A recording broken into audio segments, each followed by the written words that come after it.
تمام تعریف اللہ کے لیے ہے، ہم اس کی حمد کرتے ہیں، اس سے مدد اور مغفرت چاہتے ہیں، اور اس کی بارگاہ میں اپنے نفسوں کی برائیوں اور اپنے برے اعمال سے پناہ لیتے ہیں۔ اللہ جسے ہدایت دے اسے کوئی گمراہ کرنے والا نہیں، اور جسے گمراہ کرے اسے کوئی ہدایت دینے والا نہیں۔ میں گواہی دیتا ہوں کہ ایک اللہ کے سوا کوئی معبود برحق نہیں، اس کا کوئی شریک نہیں، اور میں گواہی دیتا ہوں کہ محمد اس کے بندے اور رسول ہیں۔ اے ایمان والو، اللہ سے ڈرو جیسا کہ اس سے ڈرنے کا حق ہے۔ تم کو موت نہ آئے مگر اس حال میں کہ تم مسلمان ہو۔ لوگو، اپنے رب سے ڈرو جس نے تم کو ایک جان سے پیدا کیا اور اسی جان سے اس کا جوڑا بنایا، اور ان دونوں سے بہت مرد اور عورت پھیلا دیے۔ اس اللہ سے ڈرو جس کا واسطہ دے کر تم ایک دوسرے سے مانگتے ہو، اور رشتہ و قرابت کے تعلقات کو بگاڑنے سے پرہیز کرو۔ یقین جانو کہ اللہ تم پر مہربانی کرنے والا ہے۔ اے ایمان والو، اللہ سے ڈرو اور ٹھیک بات کیا کرو، اللہ تمہارے اعمال درست کر دے گا اور تمہاری قصوروں سے درگزر فرمائے گا۔ جو شخص اللہ اور اس کے رسول کی اطاعت کرے اس نے بڑی کامیابی حاصل کر لی۔ اما بعد، سب سے سچی بات اللہ کی کتاب ہے، اور سب سے بہتر طریقہ محمد صلی اللہ علیہ وسلم کا طریقہ ہے، اور سب سے بری چیز دین میں نئی بات ہے، اور دین میں ہر نئی بات بدعت ہے، اور ہر بدعت گمراہی ہے، اور ہر گمراہی کا ٹھکانہ جہنم ہے۔ لوگو، اللہ کا کما حق تقوی اختیار کرو، اور اس سے اس شخص کی طرح ڈرو جو جانتا ہے کہ اللہ سن اور دیکھ رہا ہے۔ مضبوط کڑے کو سختی سے تھام لو، اور باقی رہنے والی چیز کو فنا ہونے والی چیز پر ترجیح دو کہ آخرت باقی رہنے والی اور دنیا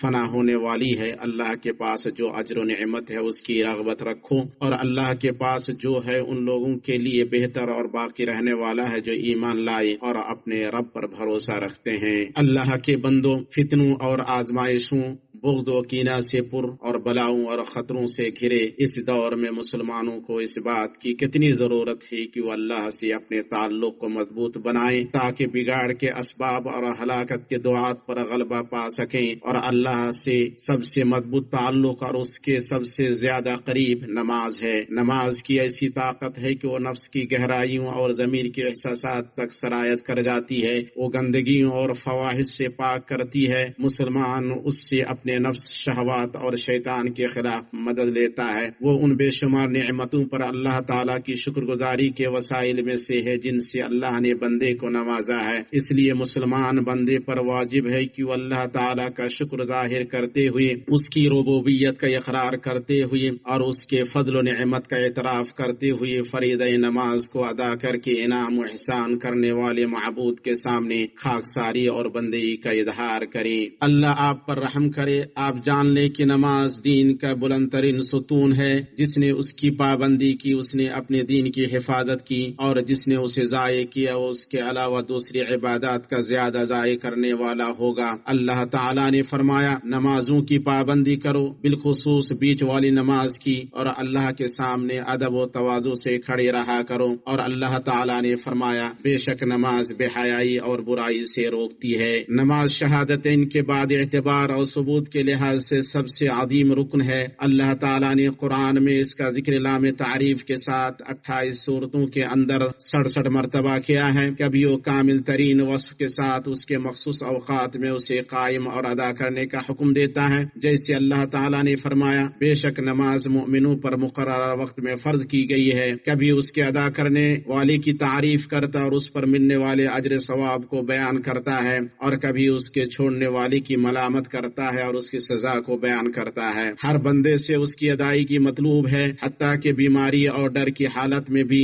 اس لیے مسلمان حدث اور گندگیوں سے پاک ہو کر اور نظروں سے روپوش کرنے والے لباس سے شرمگاہ کو ڈھک کر نماز ادا کرے، جہاں بھی ہو۔ قبلہ رخ ہو، تکبیر تحریمہ کے وقت عظیم شان والی اللہ کے لیے نیت خالص کریں، اور اس کے ارکان جیسے قرات، رکوع، سجدہ، بیٹھک اور اعتدال و اطمینان کی پابندی کرے۔ کوے کے چونچ مارنے کی طرح چونچ نہ مارے، اور نہ اس کے سنن و آداب کو چھوڑ دے، کیونکہ نماز بندے کو رب الارباب سے جوڑنے کا ذریعہ ہے، اور قیامت کے دن وہ سب سے پہلے عمل ہوگی جس کے بارے میں بندے سے باز پرس ہوگی۔ اللہ کے بندو، اللہ سے ڈرو اور اپنی نماز کو اچھی طرح ادا کرو، اللہ تمہارے احوال کو اچھا کر دے گا۔ رکوع اور سجدے میں اطمینان اختیار کرو، رکوع کے بعد اور دو سجدوں کے بیچ بیٹھک میں اعتدال برتو، طمانینت میں خلل یقیناً نماز کو باطل کرنے والا ہے۔ اطمینان و سکون کے بغیر نماز پڑھنے والے کا شمار ان لوگوں میں ہے جن کی کوشش دنیاوی زندگی میں رائے گا گئی اور وہ سمجھتے ہیں کہ وہ اچھا کام کر رہے ہیں۔ سنو، نماز کی روح خشوع و خضوع ہے اور اس کا ستون حالت قیام میں تلاوت پر تدبر کرنا اور حالت سجدہ اور رکوع میں تسبیح پر غور و فکر کرنا ہے۔ نماز کی شان اتنی عظیم ہے کہ وہ عاقل بالغ سے کسی بھی حال میں ساقط نہیں ہوتی، نہ فرض کفایہ کے طور پر چھوڑی جا سکتی ہے، نہ کوئی چیز اس کا بدل ہو سکتی ہے، اور نہ اس میں نیابت کافی ہوگی اور نہ مکلف اس کے چھوڑنے پر معذور ہوگا،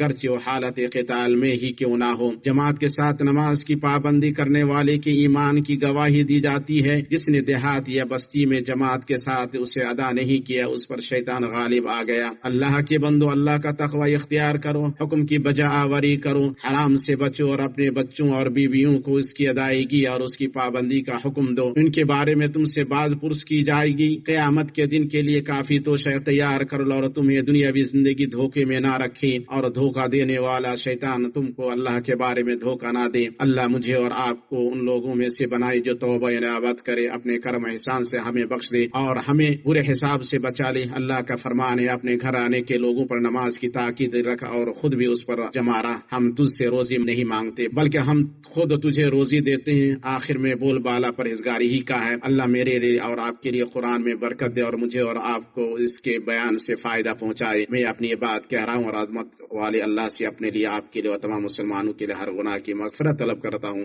آپ اس سے مغفرت طلب کریں، بے شک وہ بڑا بخشنے والا مہربان ہے۔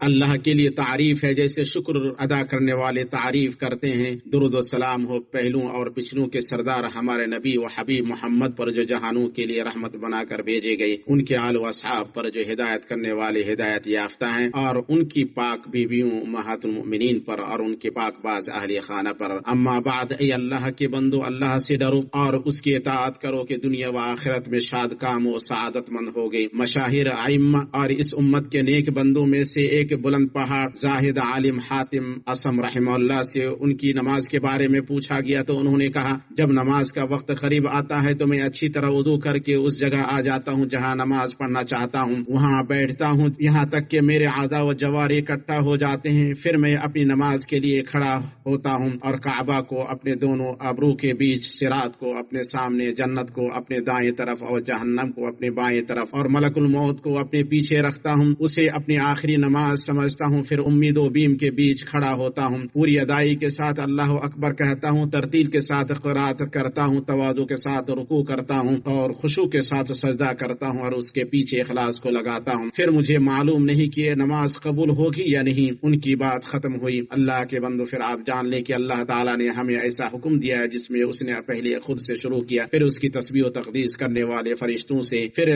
جنات و انسانوں میں، اے مومنو تم سے، چنانچہ اس نے معزز قول میں فرمایا، بے شک اللہ اور اس کے فرشتے اس نبی پر درود بھیجتے ہیں، ایمان والو تم بھی ان پر درود بھیجو اور خوب سلام بھی پڑھتے رہا کرو۔ اور آپ صلی اللہ علیہ وسلم نے فرمایا، جو مجھ پر ایک بار درود بھیجے گا اللہ اس پر 10 رحمتیں نازل کرے گا۔ اے اللہ تو درود نازل کر محمد پر اور ان کی بیویوں اور ذریت پر جیسا کہ تو نے آل ابراہیم پر درود نازل کیا، اور برکت نازل کر محمد پر اور ان کی بیویوں اور ذریت پر جیسا کہ تو نے برکت نازل کی آل ابراہیم پر، بے شک تو لائق حمد اور صاحب عظمت ہے۔ اے اللہ تو خلفاء راشدین سے راضی ہو جا جنہوں نے حق کا فیصلہ کیا اور حق کے ساتھ انصاف کرتے تھے، ابو بکر، عمر، عثمان اور علی سے اور تمام باقی صحابہ سے اور ان لوگوں سے جو تا قیامت ان کی اچھی طرح پیروی کریں، اور ان کے ساتھ اپنے فضل و احسان سے ہم سے بھی اے احسان کرنے والے۔ اے اللہ تو اسلام اور مسلمانوں کو غلبہ عطا کر، اے اللہ ان کو رسوا کر جو اسلام اور مسلمانوں کو رسوا کریں۔ اے اللہ اس ملک اور باقی مسلمانوں کے ملکوں کو امن و اطمینان اور خوشحالی اور فیادی کا گہوارہ بنا۔ اے اللہ مسلمان اور مؤمن زندہ اور مردہ مردوں اور عورتوں کی مغفرت فرما۔ اے اللہ تو ہمارے بیماروں اور مسلمانوں کے بیماروں کو شفا دے۔ اے اللہ سرحدوں پر ہمارے سپاہیوں کی مدد کر۔ اے اللہ ان کے قدموں کو جما دے اور اپنے دشمن اور ان کے تمام دشمنوں پر ان کی مدد کر۔ اے اللہ ہمارے سربراہ خادم حرمین شریفین اور ان کے ولی عہد کو اس کام کی توفیق دے جو تجھے پسند ہو، جس سے تو راضی ہو، اور ان دونوں کو نیکی اور تقوی پر لگا دے، اور مسلمانوں کے تمام حکمرانوں کو ان کے کام، ان کے دین، ان کی رعایت اور ان کے ملکوں کی خاطر ہر خیر و بھلائی کی توفیق دے۔ اے اللہ ہم پر بارش نازل کر اور ہمیں نا امیدوں میں سے نہ بنا۔ اے اللہ ہم پر بارش نازل کر،